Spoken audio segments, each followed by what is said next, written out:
que l'histoire humaine est imbriquée, que les civilisations ne naissent pas de rien. En matière de civilisation, rien ne se crée, rien ne se perd, tout se transforme.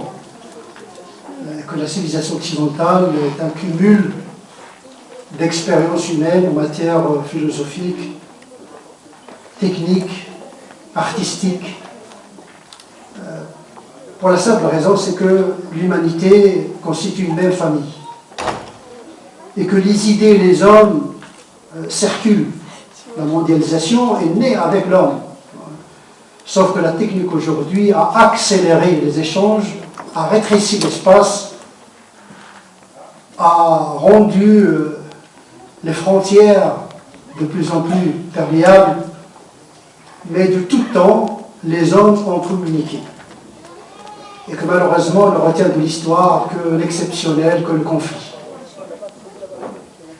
Et je pense qu'il faut restituer la justice historique en citant les hauts et les bas également de notre humanité. Notre humanité n'est pas foncièrement mauvaise. Les conflits, ce sont des exceptions. C'est la paix qui fait la règle. Si on fait un petit peu des statistiques, dans notre histoire, on va voir que le temps des guerres n'est pas aussi lent que le temps de la paix. C'est comme dans la vie des personnes, ils ne retiennent que les mauvais moments, et on oublie les moments heureux. Et on vient d'entendre l'historien qui remet en relief quelques aspects heureux de cette histoire, du dialogue intercivilisationnel, interculturel. L'islam a habité l'Occident, et l'Occident a habité le monde oriental. Le monde, aujourd'hui, c'est vrai que la France, l'Europe, est habitée physiquement par une présence musulmane. Mais au Moyen-Âge, elle était plus habitée par la philosophie musulmane, la trigonométrie musulmane, l'algèbre, l'astronomie. On ne peut pas lire convenablement, par exemple, un saint Thomas d'Aquin sans lire Averroès, Al-Kindi, Avicenne. La scolastique chrétienne est née dans ces échanges entre la théologie et la philosophie musulmane et la dogmatique chrétienne. Je pense qu'un des grands chantiers que nous devons affronter, c'est la réécriture de notre histoire. Et je pense que notre histoire reste encore une histoire idéologique exposée de manière sélective. Ce n'est pas juste. Hollande, notre président, veut rétablir la justice.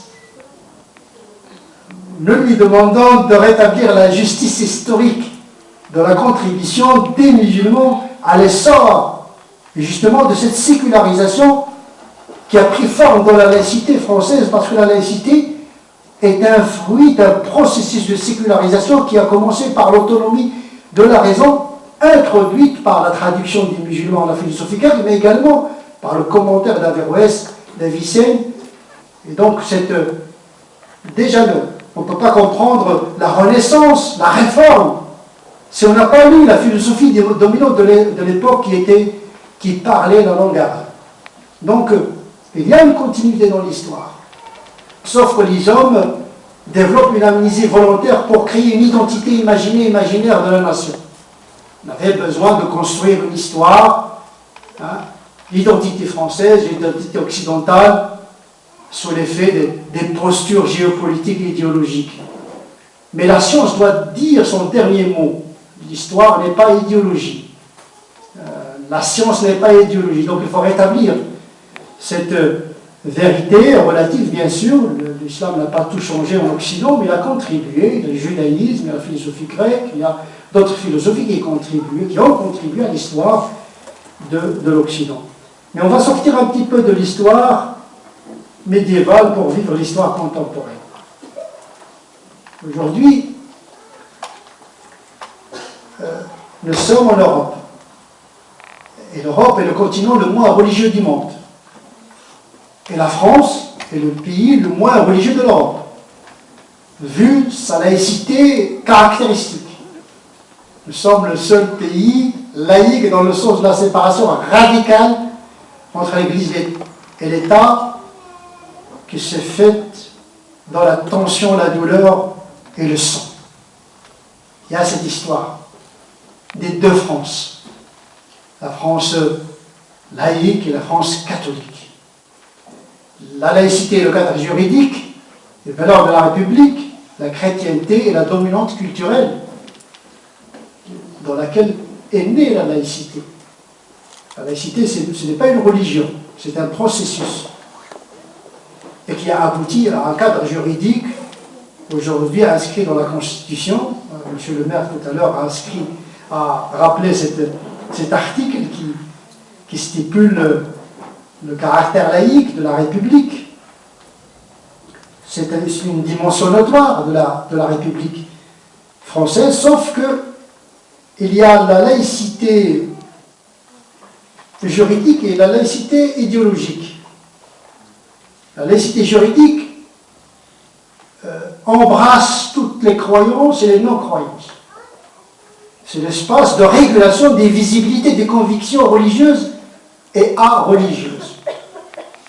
Ce n'est pas une neutralité absolue, mais un cadre juridique qui garantit l'ordre public et qui protège l'état de l'état de la religion et la religion de l'État.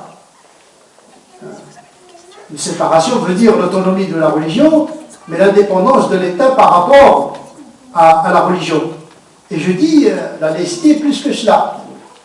Elle protège la religion de la religion. Elle protège la religion d'elle-même, de ses fanatismes et de ses aberrations. Parce que c'est un cadre juridique qui permet et qui garantit la paix civile. L'islam est venu vers les années 70 et qui a fait une éruption soudaine, inattendue. Une présence qui n'a pas été prévue par le politique. On pensait que les musulmans, vers les années 60-70, avec le regroupement familial qui était temporaire, dans l'espoir de rebrousser chemin, mais l'histoire a voulu autre chose. Deuxième génération, troisième génération, la France a changé. On découvre une nouvelle population, une nouvelle visibilité, une nouvelle culture. L'autre est désormais parmi nous. On ne réalise pas encore l'ampleur de cette présence. Parce que jusqu'à présent, nous sommes dans un paradigme, une idéologie qui ne nous permet pas de faire face à la nouvelle réalité. Notre monde a changé. Pas uniquement à l'intérieur de la société, mais le monde entier a changé. La mondialisation, avec le développement des technosciences, a fait que le temps s'est raccourci, s'est accéléré, tellement il y a des événements, mais également l'espace s'est rétréci par les moyens de transport de plus en plus sophistiqués. Les gens se déplacent vite, et s'ils ne se déplacent pas physiquement, ils se déplacent à travers les autoroutes de l'Internet. Donc la notion de la société en tant que telle a changé. La société, c'est une fabrication de l'État-nation. Vers le 19e siècle, avec l'émergence de l'État-nation, est apparue la notion de la société. Les grands théoriciens de la société française, Durkheim par exemple, qu'est-ce que c'est qu'une société? Elle est liée à l'État-nation. Or, aujourd'hui, l'État-nation s'affaiblit. Parce que l'État-nation, il doit regagner d'autres entités plus amples pour ne pas être absorbé par la mondialisation. C'est dans cet esprit que la France intègre en Europe, sinon elle va disparaître tout simplement. Il n'y a plus de place pour les États-nations isolés. Parce que l'économie aujourd'hui, qui est le paradigme dominant, ce n'est pas le politique aujourd'hui qui fait le monde, mais c'est l'économicisme, cet intégrisme économique aveugle qui dicte le politique et qui influence même les religions. On ne peut pas comprendre notre monde aujourd'hui sans ce paradigme économique. Donc il domine, il crée la mondialisation, les États-nations s'affaiblissent. C'est un constat de fait. Comment renforcer l'État-nation? Comment renforcer la société? Comment renforcer la laïcité dans un monde qui bouge? D'abord, la France bouge vers le centre de gravité de l'Europe et le monde change de centre de gravité vers l'Extrême-Orient. On est dans ce double mouvement. La citoyenneté se déplace désormais puisque plus de 60% des lois qui nous concernent en tant que Français viennent pas du Parlement français mais du Parlement européen. Et notre laïcité risque d'être minorée dans le paysage européen. Je ne parle même pas du monde parce que, comme vous dites en anglais, la laïcité française, je ne comprends pas ce mot. Il n'y a que le français qui comprend la laïcité. C'est un autre langage, c'est un autre code. Donc nous sommes minoritaires. Il faut se rendre compte que nous sommes minoritaires dans le monde. Bien sûr, chaque État-nation a sa sécularisation. Mais la sécularisation française est un peu particulière. Donc, le monde a changé autour de nous. Il y a un phénomène de désécularisation. C'est un retour sauvage à l'irrationnel, à l'émotionnel, à la religion en général. Il y a un recul de la raison. Nous sommes dans une post-modernité qui est en vérité une pré-modernité en matière de rapport avec la raison. Il y a la technique, mais il n'y a pas le recul de la raison philosophique.